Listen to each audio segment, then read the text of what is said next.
Hello friends. Nooruddin ने बूढ़े वजीर की दुर्गति कर दी।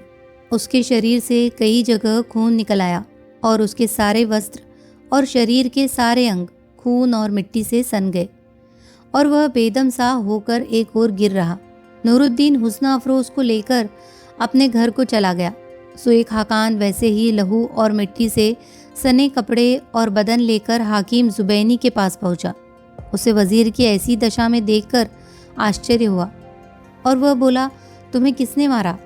सुए खाकान ने हाथ जोड़कर कहा, सरकार, पुराने मंत्री खाकान के बेटे नूरुद्दीन ने मेरी यह दुर्दशा की है। जुबैनी ने विस्तृत विवरण चाहा तो सुए खाकान ने कहा, मैं आज बाजार की तरफ से निकला तो एक जगह भीड़ देखी। पूछने पर मालूम हुआ कि एक दासी बिक रही है। मुझे भी गृह कार्य के लिए एक दासी की जरूरत थी, इसीलिए मैं भी रुक गया। दासी के देखने पर मुझे वह आपकी सेवा के लिए उपयुक्त मालूम हुई, इसीलिए मैंने 4000 अशरफी पर उसका सौदा कर लिया। इतने में नूरुद्दीन आ गया और बोला कि मैं अपनी दासी तुम्हारे हाथ नहीं बेचूंगा। मैंने उसे बहुत समझाया कि मैं यह दासी अपने लिए नहीं बल्कि हाकिम के लिए खरीद रहा हूँ, लेकिन उसने मेरी एक न सुनी। आपको भी भला बुरा कहा और मुझे मार पीट कर दासी को ले गया। सरकार, आपको याद होगा कि 3-4 बरस पहले आपने खाकान को 10,000 अशरफिया एक सर्वगुण संपन्न दासी खरीदने के लिए दी थी। उसने इसी धन से यह दासी खरीद कर अपने बेटे को दे दी। तब से वह दासी उसी के पास है। पिता के मरने के बाद नूरुद्दीन ने अपनी सारी संपत्ति भोग विलास में उड़ा दी। अब उसके पास अपने एक मकान और इस लौंडी के अलावा कुछ नहीं है। भूख से तंग आकर वह अपनी उस दासी को बेच रहा था, किंतु मुझसे दुश्मनी होने के कारण उसने मेरे साथ यह किया। हाकिम जुबैनी को पुरानी बात याद आ गई और वह गुस्से में भर गया। उसने वजीर सुए खाकान को विदा किया और अपने एक सरदार को आज्ञा दी कि 40 सिपाहियों को लेकर जाओ, नूरुद्दीन और उस दासी को बांध कर यहाँ लाओ और उसके मकान को खुदवा कर भूमि को समतल कर दो। यह सरदार नूरुद्दीन के पिता से बड़ा उपकृत था। वह छुप कर अकेला उसके घर पहुंचा और उसे हाकिम की आज्ञा को बताकर कहा, यह 40 अशरफिया लो। इस समय मेरे पास इतना ही है। तुम तुरंत दासी को लेकर कहीं भाग जाओ, वरना जान से हाथ धोगे। मैं भी भागता हूँ, कोई मुझे यहाँ देखकर हाकिम से कह देगा तो मैं भी मारा जाऊँगा। ये कहकर सरदार उसी तरह छुप कर चला गया। इधर नूरुद्दीन ने जाकर हुस्न अफरोज को यह सब बताया और उसे लेकर मकान के पिछवाड़े की दीवार फलांग कर नदी के तट पर भागता हुआ पहुंचा। संयोग से उसी समय एक छोटा जहाज बगदाद जाने के लिए लंगर उठा रहा था। नूरुद्दीन और दासी के सवार होते ही जहाज ने लंगर उठा दिया और बगदाद को चल पड़ा। उधर कुछ देर बाद वही सरदार अपने साथ सशस्त्र सैनिकों को लाकर नूरुद्दीन का दरवाज़ा ऐसे क्रोध से खटखटाने लगा जैसे वास्तव में उसे गिरफ्तार करने आया हो। दरवाज़ा न खुलने पर उसने उसे तुड़वा दिया और अंदर जाकर सिपाहियों को मकान की तलाशी लेने और नूरुद्दीन का और उस दासी को पकड़ने की आज्ञा दी। सिपाहियों ने मकान में न कोई सामान पाया न कोई आदमी। उसने पड़ोसियों से पूछा कि नूरुद्दीन कहाँ है। उनमें 2-1 को मालूम था कि वह पिछवाड़े से भाग गया है, किंतु सभी लोग उसे चाहते थे, इसीलिए बोले कि हम लोगों को बिल्कुल नहीं मालूम कि वह कहाँ गया है। सरदार ने हाकिम से जाकर सारा हाल कहा तो उसने कहा कि उसका घर गिरवा कर समतल कर दो और शहर में मुनादी करवा दो कि जो नूरुद्दीन को पकड़ कर लाएगा उसे 1000 अशरफिया का इनाम मिलेगा, और अगर कोई उसे या उसकी दासी को शरण देगा तो उसे तथा उसके कुटुंबियों को मृत्यु दंड दिया जाएगा। अतएव ऐसा ही किया गया। उधर नूरुद्दीन का जहाज बगदाद पहुंचा तो कप्तान ने यात्रियों को समझाया कि यह नगर अद्भुत है। यहाँ क्षण मात्र में गरीब अमीर बन जाता है और अमीर गरीब, इसीलिए यहाँ परदेशियों को सावधान रहना जरूरी है। खैर, बगदाद पहुंचकर अन्य व्यापारी तो अपने अपने ठिकानों पर गए। नूरुद्दीन ने कप्तान को 5 अशरफिया किराए में दी और हुस्न अफरोज को लेकर उतरा। उसके लिए यह नगर नितांत अपरिचित था और उसकी समझ में नहीं आ रहा था कि किस जगह ठहरे। दोनों बहुत देर तक भटकने के बाद एक बाग में पहुंचे जो नदी के तट पर था और जिसका द्वार खुला था। यहाँ बहुत देर तक बाग के कुंड में हाथ पांव धोने और जल पीने के बाद वे एक दालान में जाग बैठे। वे दोनों बहुत थक गए थे, इसीलिए लेट गए और लेटते ही सो गए। यह बाग खलीफा हारून रशीद का था। वह इसमें रात को सैर के लिए आया करता था। उस बाग में रात दिन मोमबत्तियां जला करती थी। उसमें एक विशाल बारहदरी थी जो इतनी ऊंची थी कि उसकी छत पर होने वाली रोशनी सारे नगर में दिखाई देती थी। उस बारहदरी में 80 द्वार थे जिनके किवाड़ बिल्लौर के बने हुए थे। बाग के रक्षक का नाम शेख इब्राहिम था। उसकी अनुमति के बगैर कोई आदमी बाग में प्रवेश नहीं कर पाता था। उस दिन वो थोड़ी देर के लिए बाग का दरवाज़ा खुला छोड़कर बाहर चला गया था। फिर उसे कुछ देर लग गई। संध्या काल निकल आने पर शेख इब्राहिम आया तो देखा कि कुंड के समीप की दालान में 2 व्यक्ति मुंह पर महीन चादरें डाले सो रहे हैं। उसे बड़ा क्रोध आया। उसने इरादा किया कि डंडा उठाकर दोनों को पीटे। फिर ये सोचकर रुक गया कि शायद ये परदेसी हो। बगैर सोचे विचारे इन्हें दंड देना ठीक नहीं है। पहले इनसे पूछूं कि यहाँ क्यों आए और कैसे आए। उसने दोनों के मुंह की चादरें हटाई तो देखा एक से बढ़कर एक सुंदर स्त्री पुरुष है। उसने नूरुद्दीन का पाँव हिलाकर उसे जगाया। उसने जाग कर देखा कि एक सफ़ेद दाढ़ी वाला बूढ़ा मौजूद है तो उसने फौरन उठकर उसके हाथ चूमे और अदब से सलाम किया और बोला, पिताजी मेरे लिए क्या आज्ञा है। रक्षक उसके विनय से प्रभावित होकर बोला, बेटे तुम कौन हो, कहाँ से आए हो। नूरुद्दीन ने कहा, हम लोग परदेसी हैं, हम यहाँ किसी को नहीं जानते। आप कृपया हमें रात भर यहाँ रहने दे की अनुमति दे। सवेरा होते ही हम चले जाएंगे। बूढ़ा और प्रभावित हुआ, कहने लगा, यहाँ सोने में तुम्हें कष्ट होगा तो मेरे साथ चलो, मैं तुम्हें ऐसी जगह ठहराऊंगा जहाँ तुम आराम से सो सको। वहाँ से इस सारे बाग की सैर भी कर सकते हो। नूरुद्दीन ने पूछा, क्या यह बाग आपका है। उसने मुस्कुराकर कहा, हाँ यह मेरे बाप की जायदाद है। फिर उसने बाग की एक और आरामदेह इमारत में उन्हें ठहराया जहाँ से सारा बाग दिखाई देता था। उसने उन्हें वहाँ की और भी इमारतें दिखाई। फिर नूरुद्दीन ने रक्षक के हाथ में 2 अशर्फियाँ रखी और कहा कि इससे हम लोगों के लिए सुस्वाद भोजन मंगा दीजिए। बूढ़े ने सोचा कि बहुत अच्छा हुआ कि मैंने ऐसे धनी और सुसंस्कृत आदमी को नहीं मारा। इन अशर्फियों से तो बढ़िया से बढ़िया खाना लाने पर भी मेरे पास बहुत कुछ बचा रहेगा। अतएव वह उन्हें बाग की बारहदरी में बिठाकर भोजन लाने चला गया। इधर नूरुद्दीन ने चाहा कि ऊपर जाकर सैर करे, किंतु जाकर देखा कि जीने में ताला जड़ा था। बाग का रक्षण भोजन लाया तो नूरुद्दीन ने कहा कि हम ऊपर जाकर भी देखना चाहते हैं, क्या आप हमें दिखा सकेंगे। दरोगा ने ताली निकाल कर ताला खोल दिया। दरोगा ने चाबी निकाल कर ताला खोल दिया। वे दोनों ऊपर जाकर बहुत खुश हुए। नूरुद्दीन ने कहा कि आप कृपा करके हम लोगों को यही सोने की अनुमति दे दीजिए। उसने ये भी कहा कि आप भी हमारे साथ भोजन करें और यही आराम करें। बूढ़े ने सोचा कि आज खलीफा तो आने वाले हैं नहीं, आने वाले होते तो अब तक संदेश भिजवा देते। उसने ये भी सोचा कि ऐसे उदार आदमी की बात नहीं डालनी चाहिए, इसीलिए वह न केवल उन्हें स्थान देने पर राजी हो गया अपितु उसने खलीफा के लिए रखे हुए जड़ाऊ बर्तनों में उन्हें भोजन परोसा। सब लोग खाना खाकर हाथ धो चुके तो नूरुद्दीन ने कहा, कुछ पीने को भी मिल सकता है। रक्षक ने कहा, मैं शरबत ला सकता हूँ, लेकिन शरबत खाने के पहले पिया जाता है, बाद में नहीं। नूरुद्दीन बोला, आप ठीक कहते हैं, लेकिन मेरा मतलब शरबत से नहीं था, अंगूरी शराब से था। उद्यान रक्षक ने कहा, देखो इस्लाम में शराब हराम है। फिर मैं तो 4 बार हज कर आया हूँ, मैं तो शराब पीना क्या उसे हाथ से भी नहीं छू सकता, बल्कि मैंने कभी शराब देखी भी नहीं है। नूरुद्दीन ने कहा, मैं एक तरकीब बताता हूँ। बाग की खाई के पास एक गधा बंधा है, उसे ले आइए। मैं रुमाल में एक अशर्फी बांध कर उसकी पीठ पर रख दूंगा। आप उसे हाँकते हुए शराब खाने तक ले जाए और शराब खाने के मालिक को इशारे से अशर्फी दिखा दे।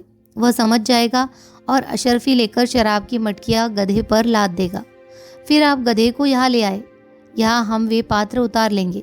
आपको शराब छूने या मुंह से मांगने की ज़रूरत ही नहीं पड़ेगी। बूढ़े को इसमें कोई बुरी बात नहीं दिखाई दी। उसने वही किया जो नूरुद्दीन ने कहा था। गधे के वापस आने पर नूरुद्दीन ने मटकियाँ गधे से उतार कर रखी और बूढ़े से कहा, आप हम लोगों पर बड़ी कृपा की है, अब थोड़ी और दया कीजिए। 2-3 गिलास और शराब के साथ खाने के लिए कुछ फल ले आइए। बाग के रक्षक दरोगा ने यह चीज़ें भी लाकर दी और साफ कपड़ा ज़मीन पर बिछाकर उस पर फल काटकर तश्तरियों में रख दिए और गिलास भी। यह कहकर वह कुछ दूर जा बैठा ताकि कहीं यह लोग मुझसे भी मदिरा पान के लिए न कहें।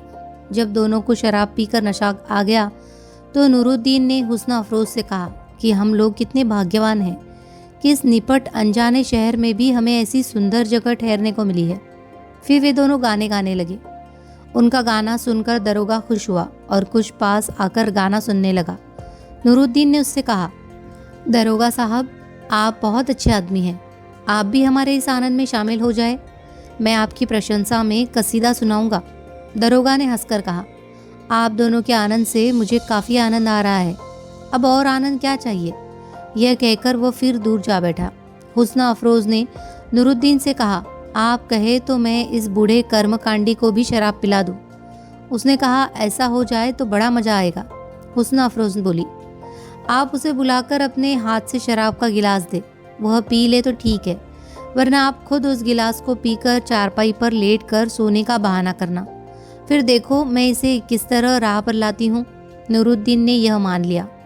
नूरुद्दीन ने दरोगा को आवाज़ देकर कहा, बुजुर्गवार, यह अच्छा नहीं लगता कि आप जीने में बैठे रहे और हम यहाँ चांदनी का आनंद ले रहे। हम कोई ज़बरदस्ती तो आपको पिला नहीं देंगे, आप कृपया यहाँ आकर इस सुंदरी के बगल में बैठे। बूढ़ा यह सुनकर खुश तो हुआ कि ऐसी सुंदरी के पास बैठने को मिलेगा, किंतु प्रकटता नाक बहुत चढ़ाता हुआ आया और हुस्न अफरोज के बगल में बैठ गया। नूरुद्दीन ने इशारा किया तो हुस्न अफरोज ने सुंदर गाना आरंभ किया। गाना खत्म होने पर नूरुद्दीन ने एक गिलास भर कर दरोगा को दिया और कहा कि अगर आप गाने से खुश है और इसका इनाम देना चाहते हैं तो यह गिलास तो पी ही ले। बूढ़े ने कहा, मैं पहले ही आपको अपनी मजबूरी बता चुका हूँ, वरना आपकी बात क्यों टालता। नूरुद्दीन ने कहा, जैसी आपकी इच्छा। यह कहकर वह गिलास को खुद पी गया।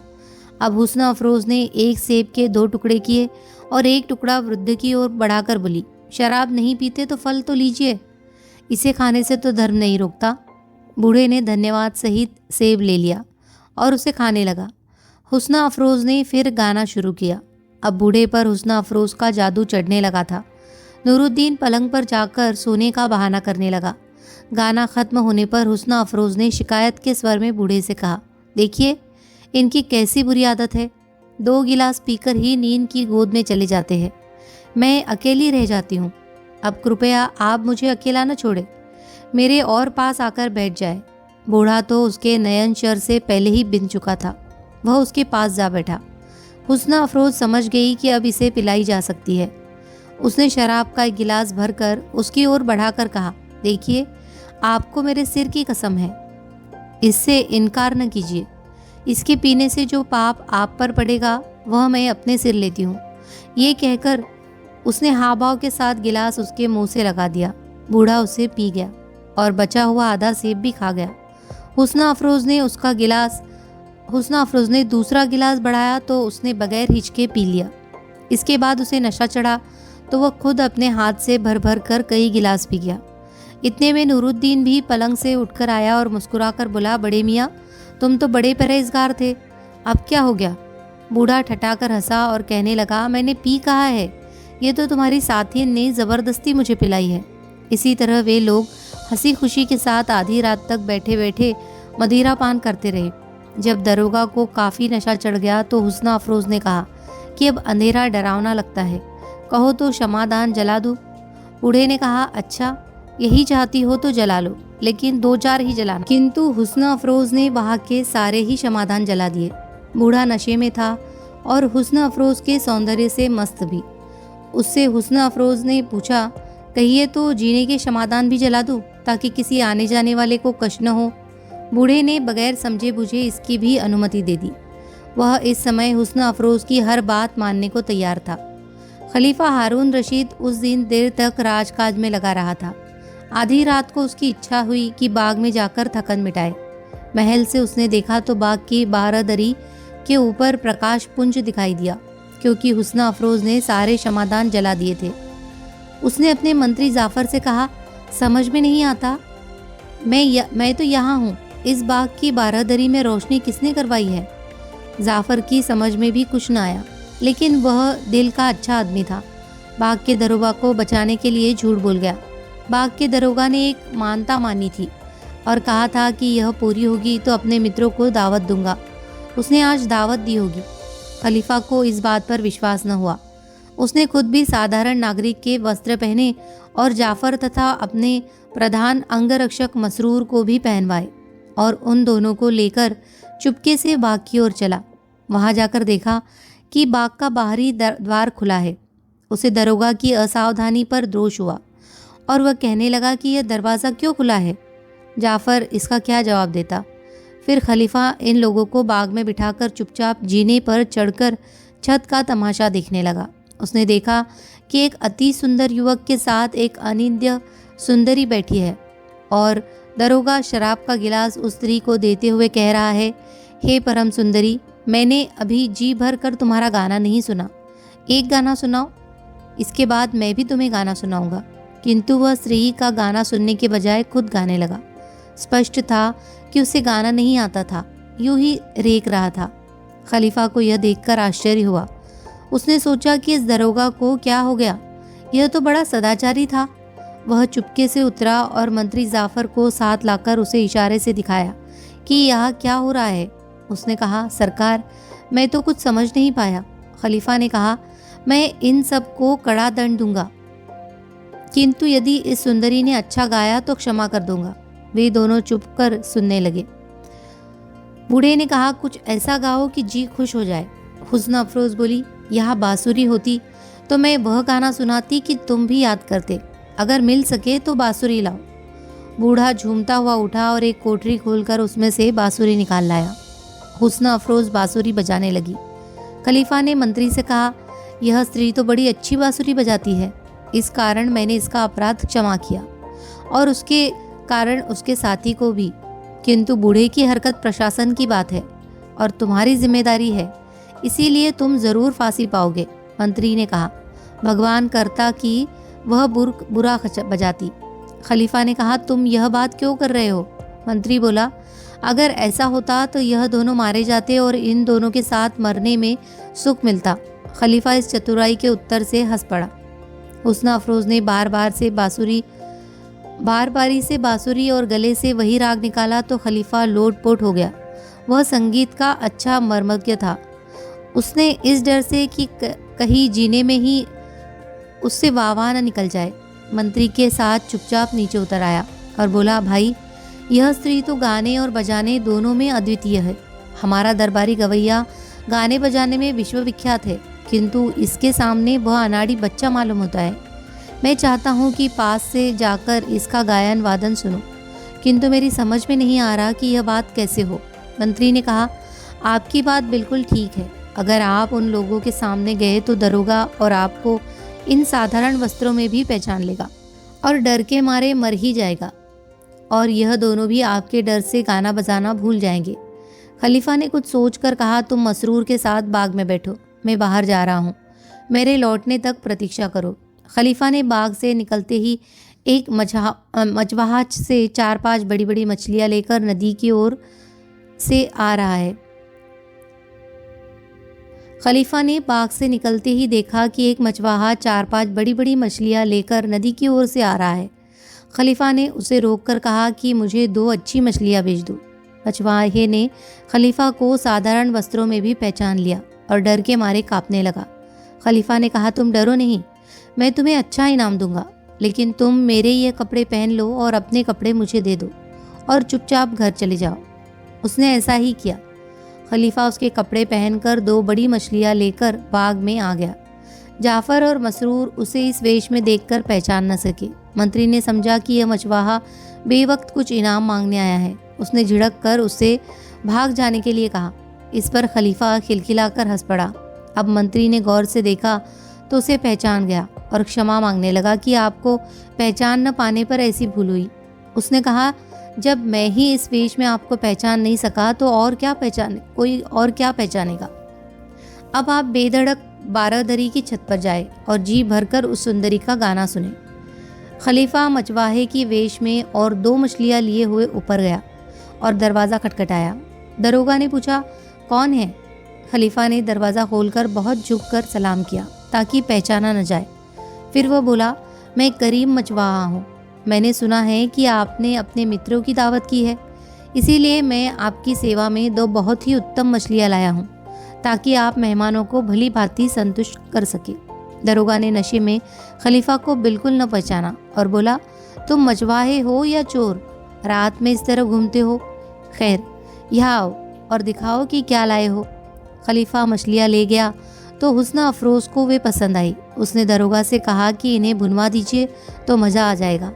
दरोगा ने हुक्म दिया, करीम फौरन बावर्ची खाने में जाओ और यह मछलियाँ भून लाओ। खलीफा बोला, बहुत अच्छा सरकार। यह कहकर नीचे आया और जाफ़र और मसरूह से कहा कि इन मछलियों को साफ करके भूनना है। जाफ़र पाक शास्त्र में निपुण था, चुनांचे तीनों बावर्ची खाने में गए और तेल मसाला आदि ढूंढकर मछलियों को साफ करके उन्हें अच्छी तरह प्रकार से भुना। उन्होंने कुछ नींबू भी काटकर मछली के टुकड़ों के साथ थालियों में सजा दिए और उन्हें ऊपर ले गए। उन तीनों ने स्वाद ले लेकर मछलियाँ खाई, क्योंकि जाफ़र ने बहुत स्वादिष्ट मछलियाँ बनाई थी। हुस्ना अफरोज ने कहा, वास्तव में मैंने जीवन में ऐसी स्वादिष्ट मछलियाँ नहीं खाई थी। नूरुद्दीन को भी मछलियाँ पसंद आई। फिर हुस्ना अफरोज की प्रशंसा से उस पर और असर पड़ा। उसने अशरफियों की थैली निकाली और मछवाहा बने हुए खलीफा को देकर कहा, देखो भाई, मेरे पास जो कुछ था वह सब मैंने तुम्हें दे डाला। काश तुम मेरे पास पहले आए होते, जब मैं वास्तव में इनाम देने की हालत में था। तब तुम देखते कि मैं किस तरह खुश होने पर इनाम दिया करता हूँ। अभी जो मिला है उसी से संतोष करो।